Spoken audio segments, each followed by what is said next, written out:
Yung ganitong luto sa corned beef at hotdog, mapapa-only rice ka talaga sa sobrang sarap nito. Bagay din ito sa mga nanay na laging nagbabudget ng ulam. Dito sa ating kawali, nagpainit na ako ng konting mantika.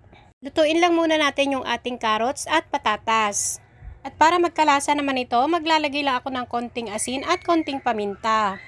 At kapag ganito na yung itsura niya, pwede na nating hanguin at iseset aside lang muna natin.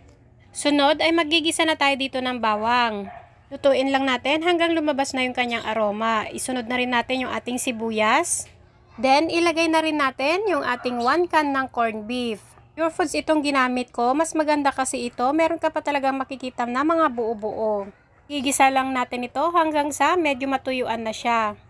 At kapag ganito na yung itsura niya, pwede na nating ilagay yung ating 2 pirasong hotdog. Hiniwa ko lang ito ng maliliit para madali lang siyang maluto.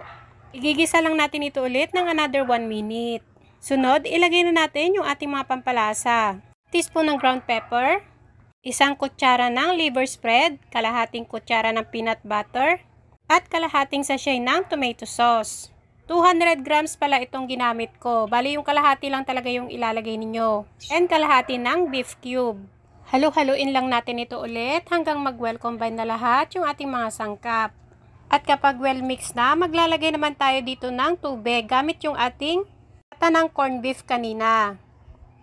Mainit na tubig na yung nilagay ko para madali na lang siyang kumulo. Isi-simmer lang natin ito hanggang sa mag-reduce na yung kanyang sauce.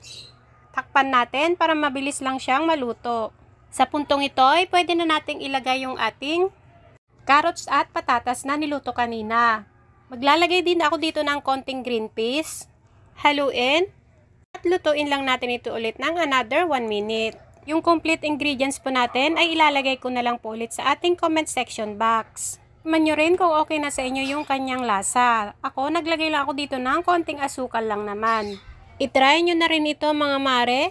Isang dilatang corned beef lang, meron ka ng mas pinasarap at pinasosyal na ulam. O, san ka pa, diba?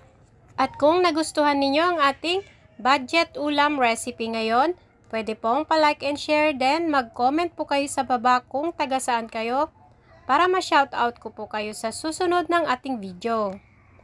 Siyempre, shoutout sa ating mga masisipag na OFW. Mag-iingat po kayo palagi at salamat din po sa panonood. Sa ating mga followers and non-followers, thank you so much din po. Shoutout kay Ma'am Imelda Pelayo ng Balut, Tondo, Manila. Kay Ma'am Remedios Sotero ng San Juan, Santa Ana, Pampanga. Maraming salamat po sa panonood. Bye everyone!